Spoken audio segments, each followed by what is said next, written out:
তাম পৃথিবীর হে নবী আপনি বলুন, আমার রবের কালেমা লেখার জন্য যদি তাম পৃথিবীর সমস্ত পানিগুলি যদি কালি বানানো হয়, আর তাই দিয়ে যদি আমার রবের কালেমার ব্যাখ্যা লেখা যদি শুরু হয়ে যায়, লিখতে লিখতে তাম পৃথিবীর পানিগুলি শেষ হয়ে যাবে, আমার রবের কালেমার ব্যাখ্যা লেখা শেষ হবে না। এই হচ্ছে আল্লাহ পাকের সেই কালাম, এ হচ্ছে সেই কোরআন। আমাদের চাইতে হতভাগ্য জাতি পৃথিবীতে আর আছে কিনা অন্তত আমি জানি না। আমরা সৌভাগ্যবান জাতি ছিলাম, কিন্তু আজ আমরা হতভাগ্য এই কারণে যেহেতু কোরআনের সাথে আমাদের সম্পর্ক আগের মতো নাই। আমাদের পূর্ব পুরুষরা কোরআনের সাথে যে সম্পর্ক রাখতেন, আমরা সেই সম্পর্ক আজ আর রাখি না। কোরআন শরীফ আমি যদি জিজ্ঞেস করি, এই আমরা যারা এই মাহফিলে ওয়াজ শুনতে এসেছি, তাফসীর শুনতে এসেছি, কয়েকজনের বাড়িতে প্রত্যেক দিন ফজরের পর তেলাওয়াত হয়? যদি হাত তুলতে বলি তাহলে হাত বেশি উঠবে না কম উঠবে আপনারা বলেন? এরপরে যদি প্রশ্ন করি যে কয়জন তার বাড়িতে কোরআন শরীফ বুঝে পড়তে পারেন, তাহলে হাত কি আরো বেশি উঠবে না আরো কম উঠবে? তাহলে কোরআন শরীফের সঙ্গে আমরা অত্যাচার করছি, জুলুম করছি, এই কথাগুলি আমাদের মনে রাখা দরকার।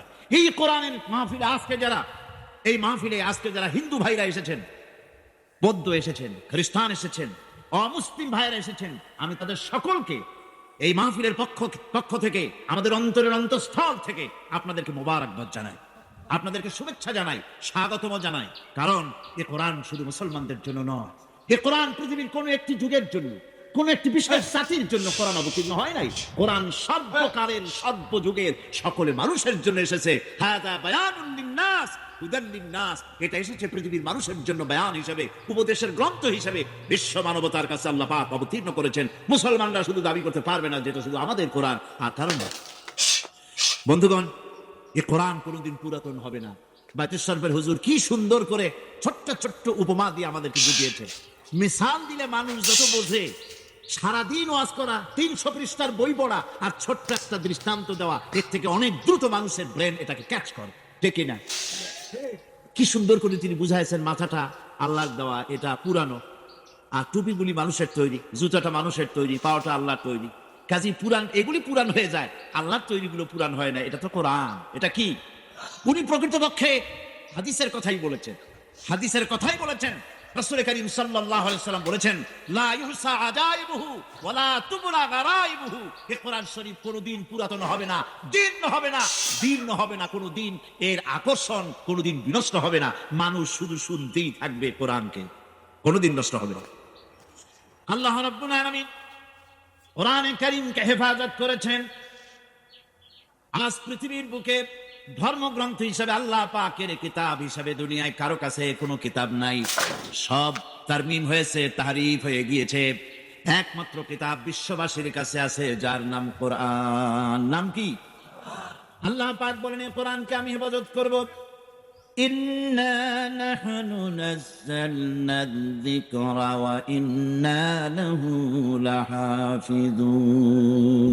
কোরআন নাযিল করেছি আমি আল্লাহ, আর এর সংরক্ষণের সবটুকুন দায়িত্ব আমি আল্লাহ আমার নিজ হাতে গ্রহণ করেছি। কোরআন আমি নিজে হেফাজত করব। এ ওয়াদা কার? বলেন না ওয়াদা কার? আল্লাহ পাকের ওয়াদা, আমি এটাকে হেফাজত করব। কোরআন আল্লাহ পাক হেফাজত করেছেন। পৃথিবীতে বেদের হাফেজ নাই, বাইবেলের হাফেজ নাই, এগুলি কেউ মুখস্থ করে নাই, কিন্তু কোরআন শরীফকে আল্লাহ পাক হেফাজত করেছেন।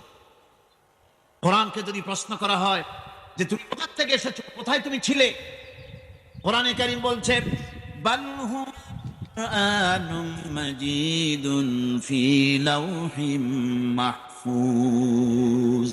বরং এই কিতাব, এই কোরআন শরীফকে আল্লাহ পাক লোহে মাহফুজে রেখেছেন। লোহ মাহফুজ কি?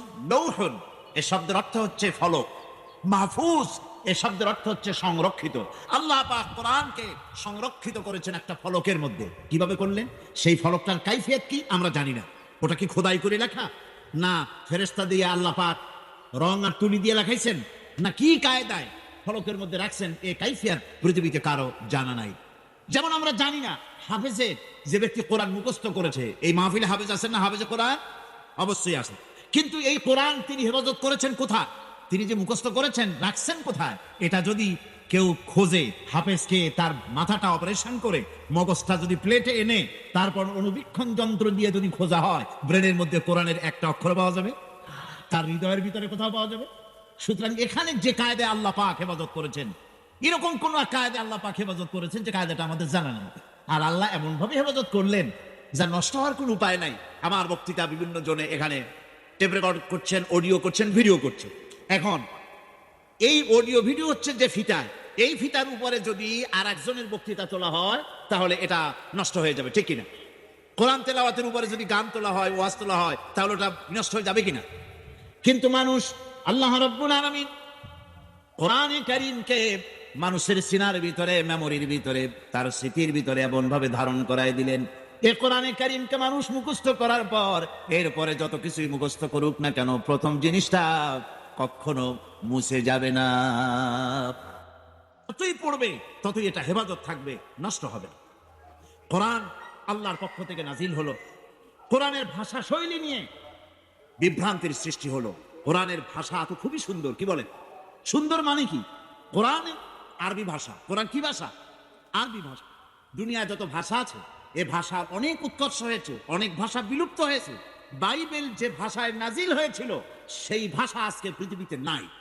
খ্রিস্টানদের কাছে জিজ্ঞেস করুন, বাইবেল নাজিল হয়েছিল কোন ভাষায়, সেই ভাষা আছে নাকি? এবং ওই ভাষায় লেখা একখানা ইনজিল গোটা পৃথিবীর খ্রিস্টানদের কাছে আছে নাকি? তারা জবাব দিক, নাই। সুতরাং বহু ভাষা পৃথিবী থেকে বিলুপ্ত হয়ে গিয়েছে। কোরআন এমন এক ভাষা, 1400 বছর আগে নাজিলকৃত এই আরবি ভাষায় কোরআন নাজিল হলো। ভাষার এত উৎকর্ষ সাধিত হলো, সাহিত্যের মান এত বাড়লো, কিন্তু কোরআনের রচনা শৈলী, এর শব্দ বিন্যাস, এর ছন্দ, এর সুন্দর করে বাকভঙ্গি পৃথিবীর সকল যুগের সাহিত্যকে ম্লান করে দিয়েছে, ম্লান করতে থাকবে কিয়ামত পর্যন্ত। বিভ্রান্তির সৃষ্টি হলো।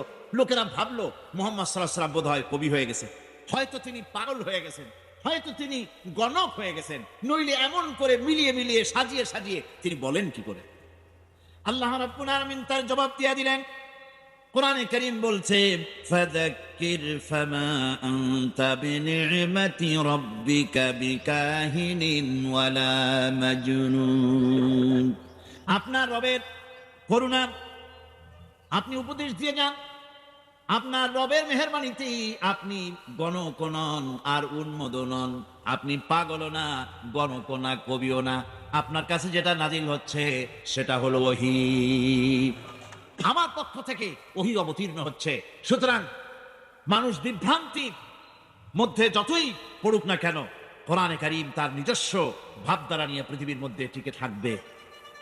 এই পৃথিবীতে এমন একখানা বই নাই যে বই সম্পর্কে তার লেখক বলবে যে আমি একখানা বই লিখছি যাতে কোনো ভুল নাই।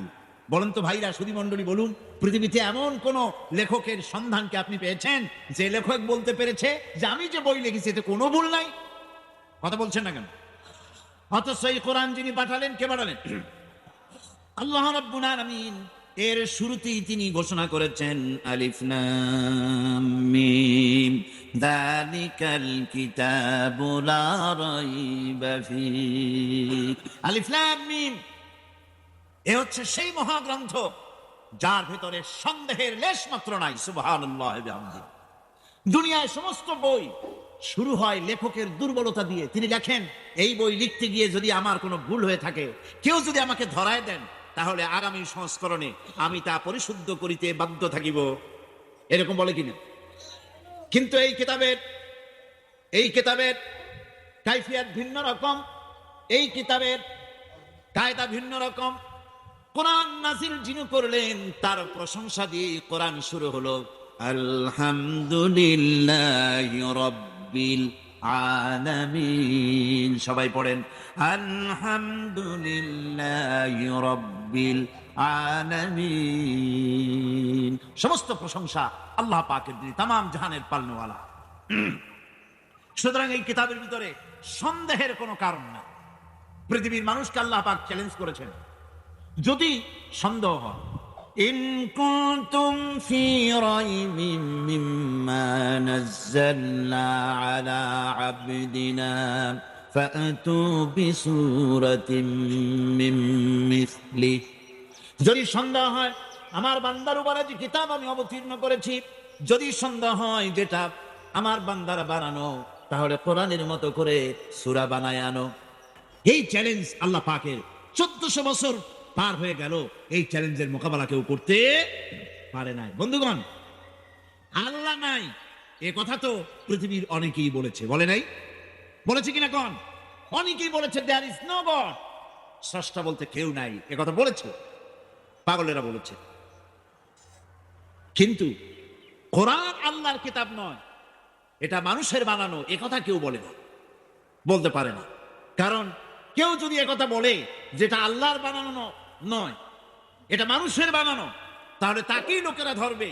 যেটা যদি সত্যি মানুষের হয়, তুমিও তো মানুষ, বানায় দেখো কোরআন শরীফ, বানাও একখান দেখি আমরা। পৃথিবীর কোনো মানুষ জাতে মাতাল হলেও ওরা তালে ঠিক আছে, এই কথা কেউ বলবে না, এই কথা কেউ বলবে না যেটা মানুষের বানানো। যেহেতু আল্লাহ পাক চ্যালেঞ্জ দিয়ে ছেড়েছেন, ফাতু বিসূরাতিন, সত্য একটি সূরাও যদি হয়, বানাও কোরআন, কেউ পারে না। সুতরাং এই কোরআনে রয়েছে বড় রকমের বৈশিষ্ট্য রয়েছে কোরআনে কারীমে। এটা হচ্ছে কালামে রব্বানি, আল্লাহ পাকের আখেরি কালাম, মানুষের জন্য আল্লাহ পাকের তরফ থেকে নাজিল করা সর্বশেষ হেদায়েতের গ্রন্থ, তাবিজের কিতাব নয়। কি বলেন, কোরআন কি তাবিজের কিতাব? না, এটা তাবিজের কিতাব নয়। কোরআন শরীফ হেদায়েতের গ্রন্থ, সর্বশেষ হেদায়েতের কিতাব, আল্লাহর পক্ষ থেকে। আর কোন বাণী পৃথিবীর মানুষের জন্য আসবে না। কি বলেন, আসবে নাকি? আর আসবে না, শেষ হয়ে গিয়েছে। আল্লাহর বলা শেষ হয়ে গিয়েছে। প্রচলিত অর্থে অন্যান্য ধর্মগ্রন্থের মতো কোরআন কোন ধর্মগ্রন্থ নয়, অন্যান্য ধর্মগ্রন্থের মতো কোন ধর্মগ্রন্থ নয়। কোরআন এটা হচ্ছে জীবন বিধান। কোরআন এটা কি? আরো জোরে বলেন না, এটা কি? অন্যান্য ধর্মগ্রন্থে যা পাবেন না, তা কোথায় পাবেন? কোথায় পাবেন? এ কোরআনে কারীমে সব পাওয়া যাবে। আপনার অর্থনীতি পাওয়া যাবে, রাজনীতি পাওয়া যাবে, না যাবে না, সমাজনীতি পাওয়া যাবে, পারিবারিক নীতি পাওয়া যাবে, জুডিশিয়াল ল পাওয়া যাবে, ফৌজদারি দণ্ডবিধি পাওয়া যাবে, এর মধ্যে স্বরাষ্ট্রনীতি পাওয়া যাবে, পররাষ্ট্রনীতি পাওয়া যাবে, যুদ্ধ কার সাথে করবেন, কার সাথে করবেন না, কার সাথে চুক্তি করবেন, কার সাথে করবেন না, সবগুলি রব্বুল আলামিন কোরআনে কারীমের মধ্যে বলে দিয়েছেন। সব কোথায় আছে? কোরআন আছে। নাদান কোরআন পড়ে না, কোরআন বোঝে না, যার জন্য কোরআনকে এড়িয়ে চলার প্রবণতা সৃষ্টি হয়েছে। শান্তি হবে না। শান্তির জন্য যত প্রচেষ্টা করুক পৃথিবীর মানুষ, বিশ্বাস করুন শান্তি হবে না, হবে না, হবে না। দেখেন না, আমাদের দেশে রেডিওতে বলে, এক শ্রেণীর লোকেরা এসে ধর্মগ্রন্থ পড়ে আর বলে বিশ্বের সকল জাতির কল্যাণ হোক, মঙ্গল হোক, তারপরে বলে ওং শান্তি, ওং শান্তি। আমি বলেছি, এই ওং ওং করতে করতে যদি রেডিও টিভিতে বমিও কেউ করে দেয়, অন্তত শান্তি হওয়ার কোনো সম্ভাবনা নাই। নিজের মাথার যন্ত্রণা বাড়বে, শান্তি হবে না। কারণ পৃথিবী সৃষ্টি করেছেন আমার আল্লাহ। যারা বলেন কে সৃষ্টি করেছেন? আল্লাহর নাম নিতে কি শরম করে না, ভয় করে? চিল্লায় কোন, পৃথিবীকে কে সৃষ্টি করেছেন? আকাশকে সৃষ্টি করেছেন, মানুষকে কে সৃষ্টি করেছেন? সুতরাং আইন চলবে কার? আলা আল্লাহুল খালকু ওয়াল আমর, সৃষ্টি যা, আইন চলবে সেই আল্লাহ রাব্বুল আলামিনের। তাহলেই পৃথিবীতে শান্তি হবে, নইলে শান্তি হবে না। লিখে রাখেন, লিখে রাখেন, হবে না। পুঁজিবাদ দিয়ে, সমাজতন্ত্র দিয়ে, ধর্মনিরপেক্ষতা বাদ দিয়ে যদি শান্তি হইতো তো কবে হয়ে যাইতো। সুতরাং এগুলি হবে না। এগুলি নতুন করে চিন্তা করে যারা অগ্রসর হচ্ছে, বোকার স্বর্গে বাস করছেন। হাতি ঘোড়া গেল তল, ছাগলের কয় কত জল। এগুলি চলবে না, এগুলি অচল, এগুলি বাসি, এগুলি দুর্গন্ধ, এগুলি মরা লাশ, এগুলি পোকায় ধরেছে, এগুলি দুর্গন্ধ ছড়াবে, মানুষেরা শান্তি বাড়াবে। শান্তির জন্য গোটা বিশ্বকে ফিরে আসতে হবে কোরআনের কাছে। কার কাছে? কোরআনের কাছেই ফিরে আসতে হবে, তাহলেই শান্তি হবে। কারণ এ কোরআন কারো বানানো নয়, এটা কি রাসূলুল্লাহর বানানো? আল্লাহ রাব্বুল আলামিন বলেন, মা ইয়ানতিকু আনিল হাওয়া ইন হুয়া ইল্লা ওয়াহয়ুহা। আমার নবী নফসকে অনুসরণ করে, প্রবৃত্তিকে অনুসরণ করে কোন কথা তিনি বলেন না। নবী যেটা বলেন সেটা হলো ওহী, আমার পক্ষ থেকে তিনি কথা বলেন, আমার বলা কথাই বলেন। তিনি যদি আমার কোনো কথা আমার নামে জানাই দিতেন, ওয়ালাউ তাকাওয়ালা আলাইনা বা'দাল আকাবিল, নিজের থেকে কোনো কথা বানায়া আমার নামে যদি তিনি চালিয়ে দিতেন, তাহলে আমি তার ডান হাতকে চেপে ধরতাম। কার? মুহাম্মদ সাল্লাল্লাহু আলাইহি ওয়াসাল্লামের ডান হাত চেপে ধরতাম এবং তার কণ্ঠনালীকে আমি কেটে ফেলে দিতাম। কণ্ঠনালীকে কেটে ফেলে দিতেন। তিনি কোনো কথা নিজের থেকে বানিয়ে বলেন নাই, কোরআনের থেকে যা বলেছে, কোরআনের নামে যা বলেছেন সব আমার বাণী, আমার কথা। কোরআন আরবি ভাষা আর হাদিসও আরবি ভাষা। দুটোর মধ্যে পার্থক্য আছে না নাই? ফ্যান সরাতে হবে। দুটোর মধ্যে পার্থক্য আছে না নাই? পার্থক্য আছে। কোরআনও পড়েন, হাদিসও পড়েন, ভাষা যদিও আরবি, কিন্তু দুটোর মধ্যে ভাষাগত, ছন্দগত, শব্দবিন্যাসগত, শ্রুতি মধুরতার দিক থেকে অনেক পার্থক্য। কিন্তু আসলে জিনিস আসছে একই জায়গা থেকে। কোরআনের ভাব আর ভাষা দুটোই আল্লাহ, হাদিসের ভাষাটা রাসূল করিম সাল্লাল্লাহু আলাইহি সাল্লামের ভাবটা আল্লাহ পাকের। সুতরাং নবী যা বলেছেন সব কথা আমার পক্ষ থেকেই বলেছেন। কোরআন একমাত্র কিতাব যা আজ পর্যন্ত অবিকৃত অবস্থায়, অকৃত্রিম অবস্থায় পৃথিবীর মানুষের কাছে আছে, যার মধ্যে কোনো তারবিম তাহারিফ আজও হয় না। কোরআন হচ্ছে একমাত্র সেই কিতাব যেই কিতাবের মধ্যে আমাদের ধর্মের নাম আছে, আমাদের জীবন ব্যবস্থার নাম আছে, যেই কিতাবের মধ্যে আমাদের নাম আছে। কিরকম? আমাদের দ্বীনের, আমাদের ধর্মের নাম কি? বলেন, এর নাম কি? কোরআন শরীফ ইসলামের নাম আছে কিনা? ইন্নাদ-দীনা ইনদাল্লাহিল ইসলাম। ইসলাম হচ্ছে কেবলমাত্র আমার কাছে মনোনীত জীবন ব্যবস্থা। এই ইসলামের কথা আল্লাহ পাক কোরআনে বলেছেন। মুসলমান আমরা জাতি হিসেবে কি? মুসলমান, এই জাতির কথা কোরআনের মধ্যে বলা হয়েছে, হুয়া সাম্মাকুমুল মুসলিমিন। আমাদেরকে মুসলমান বলা হয়েছে, কোরআন শরীফ বহু জায়গায় কথা আসছে। কিন্তু হিন্দু, খ্রিস্টান, বৌদ্ধ এই সব কথাগুলি তারা নিজেরা তৈরি করেছে, তাদের ধর্মগ্রন্থের মধ্যে নাই। বেদের মধ্যে কোথাও হিন্দু কথা নাই, বাইবেলের ভিতরে কোথাও খ্রিস্টানদের কথা নাই, খ্রিস্টান এই শব্দ ব্যবহার করা নাই। সুতরাং হিন্দু, বৌদ্ধ, খ্রিস্টান এসব নাম তাদের নিজেদের তৈরি করা, তাদের ধর্মগ্রন্থের ভিতরে নাই। কোরআন একমাত্র কিতাব যা এই জাতির নাম এবং দ্বীনের নাম, ইসলামের নাম, মুসলমানদের নাম কোরআনের মধ্যে আল্লাহ পাক স্পষ্ট করে ঘোষণা করে দিয়েছে। কোরআন হচ্ছে বিশ্বের সেই কিতাব যা সর্বাধিক পঠিত। আপনি আমাকে বলেন, পৃথিবীতে একখানা কিতাবের নাম আমারে শোনান যেই কিতাবটা সবচাইতে বেশি পড়া হয়েছে, তার নাম কি? কি নাম? কোরআন। কোরআনের চাইতে বেশি পড়া হয়েছে এমন কোন কিতাব পৃথিবীতে? কোরআনের নামই হলো কোরআন, যার অর্থই হলো পাঠ করার বিষয়। এর নামই হলো কোরআন। পৃথিবীতে সবচাইতে বেশি পড়েছে মানুষেরা এই কোরআন, কারণ এই কোরআনের প্রতি অক্ষরে আল্লাহ রাব্বুল আলামিন 10 করে নাকি আমল নামায় লিখে দেন।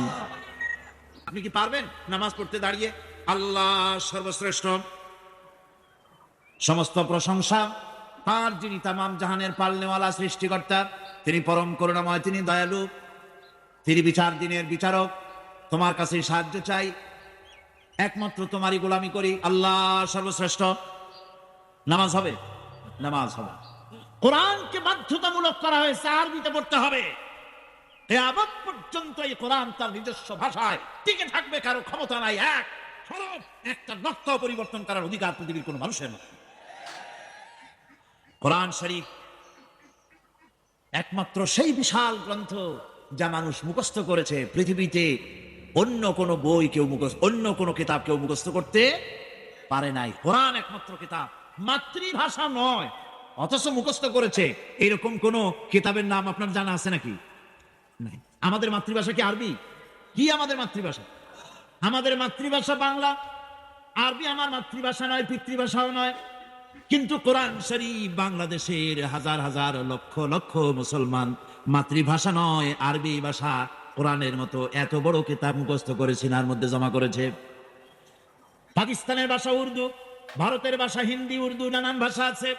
আমেরিকা, ইংল্যান্ডে ইংরেজি ভাষা আছে, বিভিন্ন জায়গায় ইংরেজি, বিভিন্ন রকমের ভাষা আছে। যত ভাষার লোক হোক না কেন, কোরআন যারা মুখস্থ করে নিজের মাতৃভাষা নয় অথচ মুখস্থ করেছে, এমন নজির, এমন দৃষ্টান্ত পৃথিবীতে কোথাও নাই। সুবহানাল্লাহ। কোরআন হচ্ছে সেই কিতাব যা আল্লাহ পাক রাসূল করিম সাল্লাল্লাহু আলাইহি ওয়াসাল্লামের জীবনের জন্য একটা মুজিজা হিসেবে পৃথিবীর মানুষের কাছে রাসূলের মাধ্যমে পাঠিয়েছেন, গোটা বিশ্ববাসীর কাছে। কোরআন হচ্ছে একটা মুজিজা। কোরআন কি? মুজিজা। রাসূলের জীবনে 3000-এর অধিক মুজিজা রাসূলের জীবনে ঘটেছে, নবুয়তের জীবনে। কিন্তু কোরআন হচ্ছে সর্বশ্রেষ্ঠ মুজিজা, এর থেকে বড় মুজিজা কিছুই নাই। আল্লাহ রাসূল বিদায় হয়ে গিয়েছেন, মুজিজা তিনি রেখে গিয়েছেন। এই মুজিজা দিয়ে পৃথিবীর মানুষ কিয়ামত পর্যন্ত উপকৃত হতে থাকবে, কোনো সন্দেহ নাই। কোরআন হচ্ছে সেই কিতাব যা এক সময় নাজিল হয় নাই, এট এ টাইম নাজিল হয় নাই। কোরআন শরীফ নাজিল হয়েছে ধীরে ধীরে, আস্তে আস্তে করে 23 বছর 5 মাস ধরে ধীরে ধীরে কোরআন নাজিল হয়েছে। আর আন্দোলনের, ইসলাম হচ্ছে একটি আন্দোলনের নাম। ইসলাম কিসের নাম বলেন? ইসলাম হচ্ছে আন্দোলনের নাম, ইসলাম একটি বিপ্লবের নাম, ইসলাম একটা শরিয়তের নাম, ইসলাম একটা মুকাম্মাল নিজামে হায়াতের নাম। এই ইসলামী মুকাম্মাল নিজামে হায়াতের জন্য যখন যা দরকার, ধীরে ধীরে আল্লাহ রাব্বুল আলামিন এ কোরআন নাজিল করেছেন। হুজুর মুখস্থ করেছেন, মুখস্থ করতে গিয়া বারবার তিনি জিহ্বা নাড়াচ্ছিলেন, দ্রুত করতেছিলেন, যাতে করে একটা আয়াত, একটা জের জবর যাতে বাদ না পড়ে যায়। রাসূলুল্লাহর এই কষ্টটুকুন আল্লাহ পাক বরদাস্ত করলেন না, তিনি ওহী নাজিল করে দিন, লা তুহাররিক বিহি লিসানাকা লিতাআজালা বি। নবী কোরআনে কারীম মুখস্থ করার জন্য জিহ্বাকে এত নাড়াচাড়া করার কোনো দরকার নাই। আমার জিবরাইল আপনার প্রতি যখন ওহী নাজিল করে, আপনি আস্তে আস্তে করে একবার তার সঙ্গে উচ্চারণ করে যাবেন। গোটা কোরআন শরীফ আপনার সিনার ভিতরে মুখস্থ করায় দেওয়ার মালিক আমি আল্লাহ। আমি আপনাকে মুখস্থ করায় দিব, কোনো চিন্তা নাই। যে যুগে টেপ রেকর্ডার ছিল না, রাসূলুল্লাহর যুগে টেপ রেকর্ডার ছিল, প্রেস ছিল, কম্পিউটার ছিল, কিছু ছিল না। ছাপাখানা নাই, প্রেস নাই, কম্পিউটার নাই, তারপরে টেপ রেকর্ডার নাই। সেই যুগের নাজিল করা কোরআন আজ পর্যন্ত আল্লাহ পাক হেফাজত করে রেখেছেন। কারণ এটা বিশেষ কোনো যুগের জন্য আসে নাই, বিশেষ কোনো জাতির জন্য আসে নাই, এসেছে পৃথিবীর সমস্ত মানুষের জন্য। কোরআন হচ্ছে সকল প্রকার জ্ঞানের উৎস। এতে রয়েছে মানব জীবনের সকল জটিল সমস্যার সন্তোষজনক সমাধান রয়েছে কোরআনের ভিতরে। ওয়া কুল্লা শাইইন ফাসসালনাহু তাফসীলা। আমি প্রত্যেকটি বিষয়কে আমি বিস্তারিতভাবে কোরআনের ভিতরে বর্ণনা করে দিয়েছি। আল্লাহ পাক এই কোরআন নাজিল হয়েছে আল্লাহ পাকের কাছে থেকে, যিনি সবচাইতে জ্ঞানী, যার কাছে কোনো জিনিস গোপনীয় নাই। قل أنزله الذي يعلم السر في السماوات والأرض। বলুন হে নবী, এই কোরআন নাজিল হয়েছে তার পক্ষ থেকে, যার কাছে আকাশের জমিনে গোপন বলে কোনো জিনিস নাই, সব যার কাছে স্পষ্ট, সেই আল্লাহ রাব্বুল আলামিন এই কোরআন নাজিল করেছেন। সুতরাং এই কোরআন আল্লাহর পক্ষ থেকে এসেছে গোটা পৃথিবীর মানুষের জন্য। আর এর মধ্যে ওয়ানাজ্জালনা আলাইকাল কিতাবা তিবয়ানান লিকুল্লি শাই, সব জিনিস খুলে খুলে আমি কোরআনের মধ্যে বয়ান করে দিয়েছি। মানুষের জীবনের জন্য দরকার, অথচ কোরআনে লেখা হয় নাই এমন কোনো বিষয় নাই, সব জিনিসকে কোরআনের মধ্যে খুলে খুলে আমি বলে দিয়েছি। দেখুন 23 বছর ধরে, লক্ষ্য করুন, 23 বছর ধরে কোরআন নাজিল হলো। এটা যদি আল্লাহ ছাড়া অন্য কারো কাছ থেকে আসতো, তাহলে এর একটার সাথে আরেকটার সঙ্গতি থাকতো না। একটা বিষয় আরেকটা বিষয়ের সাথে অসঙ্গতিপূর্ণ হয়ে যেত। কথা ঠিক কিনা? আল্লাহ রাব্বুল আলামিন বলেন, আফালা ইয়াতাদাব্বারুনাল কুরআন ওয়ালাউ কানা মিন ইনদি গায়রিল্লাহি লাওয়াজাদু ফীহি ইখতিলাফান কাসীরা। তবে কি তারা কোরআন সম্পর্কে গবেষণা করে না, চিন্তা করে না, চিন্তা ভাবনা করে না?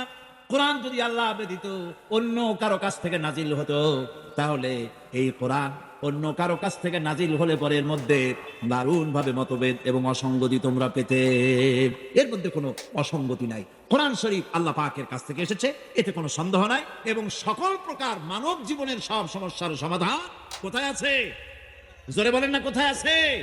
এই কোরআনের ভিতরে সকল সমস্যার সমাধান আছে। কোরআনের সম্মান যদি আমরা করি, আল্লাহ আমাদের সম্মান করবেন। সুবহানাল্লাহ। আমরা তো মনে করি মন্ত্রী হইতে পারলে মর্যাদা বাড়ে, এমপি হইতে পারলে মর্যাদা বাড়ে, প্রেসিডেন্ট হইতে পারলে মর্যাদা বাড়ে, মিল কলকারখানার মালিক হতে পারলে মর্যাদা বাড়ে। না, আল্লাহর নবী বলেছেন, খায়রুকুম মান তাআল্লামাল কুরআনা ওয়া আল্লামাহু। তোমাদের মধ্যে উত্তম হচ্ছে সে ব্যক্তি যিনি কোরআন নিজে শেখে আর অপরকে শেখায়, সেই হচ্ছে উত্তম ব্যক্তি। কোন সুবহানাল্লাহ। কোরআন আল্লাহ পাকের কাছের থেকে এসেছে, সম্মান দিবেন আল্লাহ কোরআনের মাধ্যমে। এই জন্য হাদিস শরীফে এসেছে, আন ইবনে ওমর রাদিয়াল্লাহু তাআলা আনহুমা قال قال رسول الله صلى الله عليه وسلم لا حسد الا على اثنين رجل آتاه الله القرآن فهو يقوم به آناء الليل وآناء النهار ورجل آتاه الله مالا فهو ينفق منه آناء الليل وآناء النهار رواه متفق عليه। বুখারী এবং মুসলিমের হাদিস এটি। রাসূল করিম সাল্লাল্লাহু আলাইহি ওয়াসাল্লাম বলছেন, দুই ব্যক্তির সাথে ঈর্ষা করা যায়। কয় ব্যক্তির সাথে? ভালো করে শোনেন, দুই ব্যক্তির সঙ্গে ঈর্ষা করা যায়, আর কারোর সঙ্গে ঈর্ষা করা যাবে না। একজন হচ্ছে যাকে কোরআনের ইলম দেওয়া হয়েছে, আর সে কোরআন নিয়ে সে তেলাওয়াত করে, নামাজের মধ্যে দাঁড়িয়ে দাঁড়িয়ে তেলাওয়াত করে, কোরআনকে দিনের বেলায় পড়ে, রাতের বেলায় পড়ে, কোরআন বোঝে, কোরআন মেনে চলে, তার প্রতি তার সাথে ঈর্ষা করা যায় তার মতো হওয়ার জন্য। আরেক ব্যক্তি হলো যাকে মাল দেওয়া হয়েছে, ধন দৌলত দেওয়া হয়েছে, এই মালগুলি সে আল্লাহর রাস্তায় খরচ করে, দিনেও করে, রাতেও করে, ওই ব্যক্তির সঙ্গে ঈর্ষা করা যায় যে তার মতো হওয়ার জন্য প্রতিযোগিতা করা যায়। ঈর্ষা করার জন্য দুই ব্যক্তি, আর কেউ না। কোরআন যে পড়ে, কোরআন যে শেখে, কোরআন যে শেখায়, তার মতো হওয়ার জন্য প্রতিযোগিতা করা উচিত। কোরআন যে আমল করে, দিনে রাত্রে তেলাওয়াত করে, কোরআনের চাইতে মজা এই পৃথিবীতে আর কিছু। আমার বন্ধুগণ, হাদিস শরীফে রাসূল করিম সাল্লাল্লাহু আলাইহি ওয়াসাল্লামের হাদিস এসেছে, আন ওমর ইবনুল খাত্তাব রাদিয়াল্লাহু তাআলা আনহু قال قال رسول الله صلى الله عليه وسلم ان الله يرفع بهذا الكتاب اقواما ويدعو به اخرين রাহ মুসলিম। মুসলিম শরীফের এই হাদিসে বলা হচ্ছে যে আল্লাহ পাক এই কোরআন দিয়ে কোন জাতিকে মর্যাদা দান করেন, উন্নত করেন, প্রতিষ্ঠিত করেন তাদেরকে, আর কোন দলের পতন করেন। কোন দলকে প্রতিষ্ঠিত করেন আর কোন দলকে এই কোরআনের কারণেই পতন করে দেন। অর্থাৎ এর তাৎপর্য হচ্ছে যে সব লোক কোরআনের বিজয়ের জন্য কাজ করে, কোরআনের আদর্শ নিয়ে কাজ করে, কোরআন শরীফ নিয়ে আন্দোলন করে, কোরআনকে প্রতিষ্ঠিত করার জন্য নিজেদেরকে নিয়োজিত করে, তাদের প্রতি আল্লাহ রহম করেন, তাদেরকে সম্মান দেন। আর যারা কোরআনের আদর্শকে দুনিয়া থেকে মিটিয়ে ফেলার জন্য যারা প্রচেষ্টা চালায়, তাদের উপরে আল্লাহ লানত হয়, সেই দলের পতন হয়ে যায়। কোরআন সম্পর্কে রাসূল করিম সাল্লাল্লাহু আলাইহি ওয়াসাল্লাম বলছেন, আন আবি হুরায়রা রাদিয়াল্লাহু তাআলা আনহু আন্নাহু قال قال رسول الله صلى الله عليه وسلم لا تجعلوا بيوتكم مقابر রাহু মুসলিম। আল্লাহর নবী বলছেন, ও মুসলমানেরা, তোমরা তোমাদের ঘরগুলিকে কবরস্থান বানায়ো না, তোমাদের ঘরগুলিকে কবরের মতো বানায়ো না। কবর যেরকম নীরব থাকে, সেখানে কোনো নড়াচড়া নাই, কোনো কিছু নাই, ঘরটা যেন কবর না হয়, তার মানে হলো ঘরে যেন কোরআনের তেলাওয়াত হয়, সকালে বিকেলে রাত্রে কোরআন যেন তেলাওয়াত হয়, কোরআনের দর্স হয়, কোরআন শরীফ আলোচনা হয়। যেই ঘরের ভিতরে কোরআন তেলাওয়াত হয় না, রাসূলের এই হাদিস অনুযায়ী সেটা হলো কবরস্থানের মতো। কিসের মতো? কবরস্থানের মতো। হুজুর বলছেন, ইন্নাল্লাযী লাইসা ফী জাওফিহি শাইয়্যুম মিনাল কুরআনি কাল বাইতিল খারিব। যেই স্মৃতির ভিতরে, যে দেহের ভিতরে কোরআন নাই, সেটা হচ্ছে একটা বিরান বাড়ির মতো। পার্লামেন্টে, সংসদে আলোচনা হচ্ছিল সন্ত্রাস কিভাবে কমানো যায়, আইন শৃঙ্খলা পরিস্থিতির উন্নতি কিভাবে করা যায়। যখন আমার আলোচনার সুযোগ এলো, আমি বললাম, আপনারা আইন শৃঙ্খলার উন্নতি করতে পারবেন না। আলহামদুলিল্লাহ, আল্লাহ পাক তো এখন আমাকে ওখানেও কথা বলার সুযোগ করে দিয়েছেন, মাবুদের মেহেরবানি। আমার এই বক্তব্য রেকর্ড আছে। আমি বলেছি আপনারা এটা পারবেন না, কারণ হচ্ছে আইন শৃঙ্খলা উন্নতি করবেন কেমনে, সন্ত্রাস কমাবেন কি করে। এদেশের ইউনিভার্সিটি সমূহে মনোগ্রামে লেখা ছিল, ইকরা বিসমি রাব্বিকাল্লাযী খালাক রব্বি জিদনি ইলমা, ছিল কিনা? 1972 সনে এই আপনারা, ওনাদের উপস্থিতিতে বলেছি, আপনারা 1972 সনে ক্ষমতা এসে ইউনিভার্সিটির মনোগ্রাম সমূহ থেকে কোরআনের আইনকে, কোরআনের আয়াতে কারিমাকে বাদ দিয়ে সেখানে ক খ গ ঘ উমো লাগাইছেন। আল্লাহ রাব্বুল আলামিন কোরআনে কারিমের মধ্যে বলেছেন, একটা মানুষকে যদি কেউ হত্যা করে, তাহলে সে যেন তামাম পৃথিবীর মানুষকে হত্যা করলো। আর একটা মানুষকে যদি কেউ বাঁচাই দিল, সে যেন তামাম পৃথিবীর মানুষগুলি বাঁচাই দিল। আর যে ব্যক্তি ইচ্ছে করে মানুষ হত্যা করলো, তার জায়গা হবে জাহান্নাম, চিরকাল জাহান্নামে তারে থাকতে হবে। মাদ্রাসাগুলি পড়ায় ছাত্রদের মগজের ভিতরে, রক্তের ভিতরে এই আল্লাহর ভয়, জাহান্নামের ভয় ঢুকিয়ে দেওয়া হয়, যার ফলে মাদ্রাসাগুলি সন্ত্রাসের কারণে কোথাও বন্ধ হয় নাই।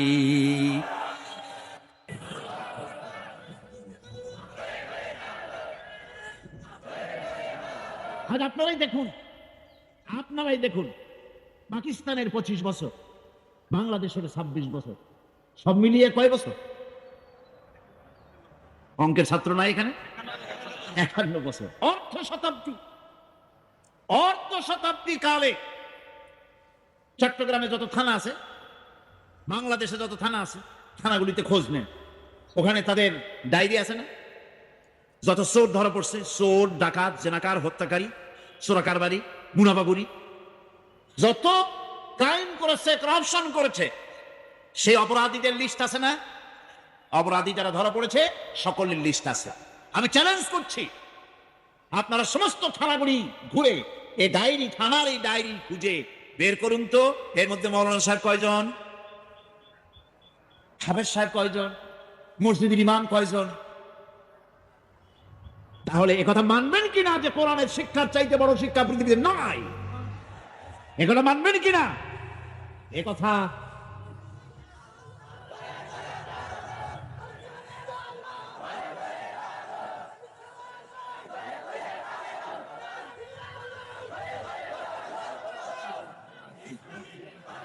এই কোরআনের কথা, এই কোরআনের কথা আমরা যত মানবো, যত তাড়াতাড়ি মানবো তত তাড়াতাড়ি কল্যাণ, যত দেরিতে মানবো ততই আমাদের অকল্যাণ, ঠিক কিনা?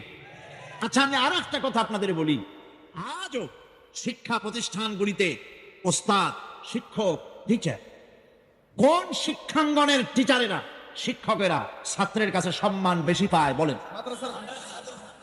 আলহামদুলিল্লাহ কইতে ইচ্ছে করে না? আমি আপনাদেরকে ভিজিট করতে বলবো, আজকের মাহফিলের সাংবাদিক, সাহিত্যিক, বুদ্ধিজীবী, শিক্ষক সকলকে বলবো, মেহরবানি করে কোনো খবর না দিয়া মাদ্রাসাগুলিতে যে দেখেন মাদ্রাসার ছাত্ররা ওস্তাদকে কিভাবে সম্মান করে। মসজিদে ওস্তাদ যখন মসজিদে ঢোকে জুতা জোড়া নিয়ে এক পাশে ছাত্ররা রেখে দেয়। ছাত্র যদি টের পায় আমার ওস্তাদ আমার পেছনে, চাক করে সেই ওস্তাদের পেছনে চলে যায়, সামনে হাঁটে না। ছাত্র তার ওস্তাদের জামা কাপড়গুলো গুছিয়ে দেয়, উজুর পানিটা আগায় দেয়। কিন্তু কলেজ বিশ্ববিদ্যালয় উজুর পানি জন্মের মতো খাওয়ায় দাও, ঠিক কি রাখো? প্রফেসর পিটাইয়া প্রিন্সিপাল বানায় দাও, প্রিন্সিপাল মাইরের ঠেলায় ভাইস চ্যান্সেলর হবে কবে সেই অপেক্ষায় থাকে। কথাগুলি কি আমি বাড়ায় বললাম না ঠিক বললাম? এটা কেন? এটা এই জন্য যেহেতু এটা হচ্ছে কালামে রব্বানি, আমার আল্লাহর কালাম, আমার আল্লাহর কথা। ভাইরা বিশ্বাস করুন, এখানে যে শান্তি পাবেন পৃথিবীতে এই শান্তি কোথাও পাওয়া যাবে না। রাসূলুল্লাহ তো তার সমাজে, তিনি তো রাসূল করিম সাল্লাল্লাহু আলাইহি ওয়াসাল্লাম, তিনি তো সমাজে কোনো জাদু করেন নাই। নাউযুবিল্লাহ। রাসূল কি সমাজকে জাদু করে পরিবর্তন করেছিলেন? তিনি পরিবর্তন আনয়ন করেছিলেন কি দিয়ে? কোরআন দিয়ে। সে কোরআন আমাদের কাছে অবিকল ওরকম আছে না নাই? অবশ্যই আছে। এই কোরআনের কাছেই আমাদেরকে ফিরে যেতে হবে, তাহলেই মুক্তি পাবো, তাহলেই নাজাত পাবো। এছাড়া নাজাত পাওয়ার কোনো রাস্তা আমাদের কাছে না। এখন আর একটা হাদিস শোনায়া তারপরে মূল তাফসীরের ভিতরে আমি যেতে চাই। আমার বন্ধুগণ, আমার নবীজি বলেছেন, মান কারাল কোরআনা ফাস্তাজহারাহু ফাহাল্লা হালালাহু ওয়া হারামা হারামাহু আদখালাহুল্লাহুল জান্নাহ। কি সুন্দর হাদিস আমার নবীর। কার হাদিস? আমার নবীজি বলছেন, যে ব্যক্তি কোরআন পড়ল, কোরআন অনুযায়ী আমল করলো, কোরআনের হালালকে হালাল জেনে চললো, কোরআনের হারামকে হারাম জেনে চললো, আমার নবীজি বলেছেন কিয়ামতের দিন আল্লাহ রাব্বুল আলামিন তাকে জান্নাতে প্রবেশ করাবেন। শুধু জান্নাত দিবেন না, তার জন্য আবার বোনাস দিবেন। নবীজি বলেন, জান্নাতের ঘোষণা দিয়ে লোকটিকে আল্লাহ পাক বলবেন, জান্নাতে যাওয়ার আগে আমি তোমাকে আরো একটা বিশেষ উপহার দিতে চাই। তুমি জান্নাতে যাওয়ার আগে তোমার আত্মীয় স্বজনের ভিতর থেকে 10 জনের সম্পর্কে আমার কাছে সুপারিশ করো। তোমার সুপারিশ মোতাবেক আমি 10 জনকে তোমার সাথে জান্নাতে দিয়ে দেব, এমন 10 জন যাদের হিসাবের পরে জাহান্নাম ওয়াজিব হয়ে গিয়েছিল। এরকম 10টা লোক সম্পর্কে তুমি আমার কাছে সুপারিশ করো, তোমার কারণে তাদেরকেও তোমার সাথে ভেস্তে দিয়ে দেবো। সুবহানাল্লাহ। আজ কতই না ভালো হতো যদি কলেজ বিশ্ববিদ্যালয়গুলিতে কোরআন পড়ানো হতো, হাদিস পড়ানো হতো, ঠিক কিনা কন?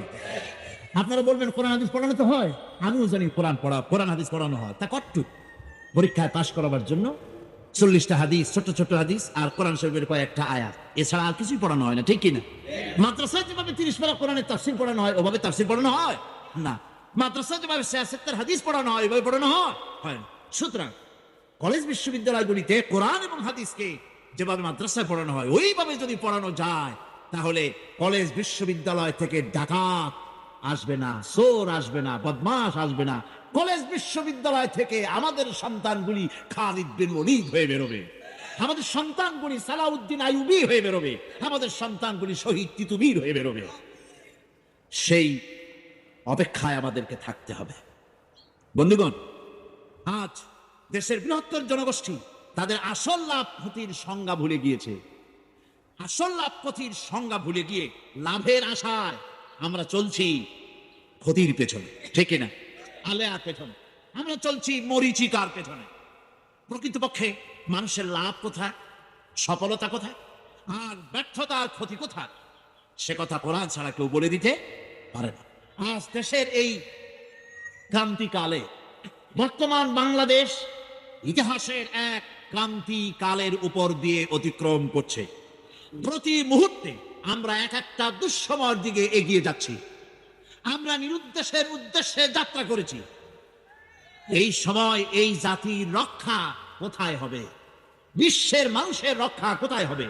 আমি সেজন্য আজকের আলোচনা ছোট্ট একটি সূরার মধ্যে সীমাবদ্ধ রাখতে চাই, যেই সূরাটার সাথে আমরা সকলেই পরিচিত। সে সূরাটি হচ্ছে সূরা আসর। পড়েন আমার সাথে। আউযু বিল্লাহি মিনাশ শাইতানির রাজীম। বিসমিল্লাহির রাহমানির রাহিম। ওয়াল আসরি ইন্নাল ইনসানা লাফি খুসর إلا الذين آمنوا وعملوا الصالحات وتواصوا بالحق وتواصوا بالصبر صدق الله العظيم। কি বলেন, খুব বড় সূরা, কোরআনে কারীমের সর্বকনিষ্ঠ ছোট্ট একটি সূরা। বিপুল সংখ্যক মুফাসসিরিন কেরাম এই সূরাটিকে মক্কি সূরা হিসেবে তারা গণ্য করেছেন। সূরাটির বৈশিষ্ট্য হচ্ছে কয়েকটি শব্দের মধ্যে আল্লাহ পাক এর অর্থ এবং ব্যাখ্যা এত বেশি, কয়েকটি শব্দের মধ্যে এই সূরাটি আল্লাহ নাজিল করেছেন, কিন্তু এর অর্থ আর ব্যাখ্যা এত বেশি যা দিয়ে একটা বিশাল গ্রন্থ রচনা হতে পারে। আমার তো মনে হয় যে সূরা ওয়াল আসর এটা যেন একটা ঝিনুকের মধ্যে আল্লাহ পাক আটলান্টিক মহাসাগর, প্রশান্ত মহাসাগর, সবগুলি মহাসাগর একটা ঝিনুকের মধ্যে আল্লাহ পুরি দিয়েছেন। এই সূরা যখন নাজিল হলো তখন সাহাবায়ে কিরাম একজনের সঙ্গে আরেকজনের দেখা হলে বিদায়ের সময় একজন আরেকজনকে এই সূরাটি শুনিয়ে দিতেন। কারণ মানুষের সাফল্য এবং কল্যাণ, তার ধ্বংস এবং সর্বনাশের পথ কোথায় তা এ কোরআন বলে দিয়েছে। সফলতা কিসে আসবে, ধ্বংস কিসে আসবে, এ কথা আল্লাহ কোরআনে বলে দিয়েছে। আমি আজকে এই সূরা বেছে নিলাম এই কারণে, আমরা চলছি ধ্বংসের দিকে। কোন দিকে যাচ্ছি বলেন না, কোন দিকে? ইমাম শাফিঈ রাহমাতুল্লাহ আলাইহি বলেছেন, লোকেরা যদি এই ছোট্ট সূরাটি উপরে চিন্তা ভাবনা করে তাহলে একটা মানুষের জন্য এই সূরাটাই তার হেদায়েতের জন্য যথেষ্ট হয়ে যেতে পারে, আর কিচ্ছু লাগে না। এই ছোট্ট সূরাটি একটা মানুষের সম্পূর্ণ হেদায়েত হওয়ার জন্য যথেষ্ট। আল্লাহ রাব্বুল আলামিন শুরু করছেন এভাবে, ওয়াল আসরি ইন্নাল ইনসানা লাফি খুসর। ওয়াল আসর, আসরের আগে একটা অ আছে। আরবি গ্রামার অনুযায়ী এই অটা হচ্ছে ওয়াও কাসমিয়া, এটা হচ্ছে শপথ। আল্লাহ কসম করছে। আপনারা খুব চিন্তা ভাবনা করেন, মাথা ঠান্ডা করে, গান এবং দিল, মন, মগজ সব এদিকে আপনারা গভীর মনোনিবেশ সহকারে যদি শোনেন তাহলে বুঝতে পারবেন আল্লাহ পাক শপথ করতেছেন, কসম করতেছেন। এটা কি সোজা ব্যাপার না বিরাট ব্যাপার? আমরা তো কসম করি, আমরাও তো কসম করি। কখন করি? কথাটাকে নিশ্চিত করার জন্য, দৃঢ়ভাবে বিশ্বাস করার জন্য বলি, আল্লাহর দোহাই, আল্লাহর কসম, এই বলে আমরা আমাদের কথাকে উপস্থাপন করি অধিকতর বিশ্বাস করার জন্য। আল্লাহ পাক কসম করতেছেন, তবে আল্লাহর কসম আর আমাদের কসম এক না। আমরা কসম করি সবচাইতে যিনি বড়, মহানত্ব, বিরাটত্ব, শ্রেষ্ঠত্বের উপরে ভিত্তি করে আমরা কসম করি, যেহেতু আল্লাহর চাইতে মহান, বড়, শ্রেষ্ঠ আর কেউ নেই। এই জন্য আল্লাহর চাইতে বড় কেউ নাই বলে আমাদের জীবনের শ্রেষ্ঠ স্লোগান, মুসলমানের জীবনে শ্রেষ্ঠ স্লোগান নারায়ে তাকবীর। আসতে কইলেন কেন?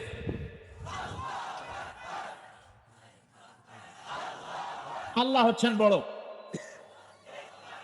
তার থেকে বড় কেউ না।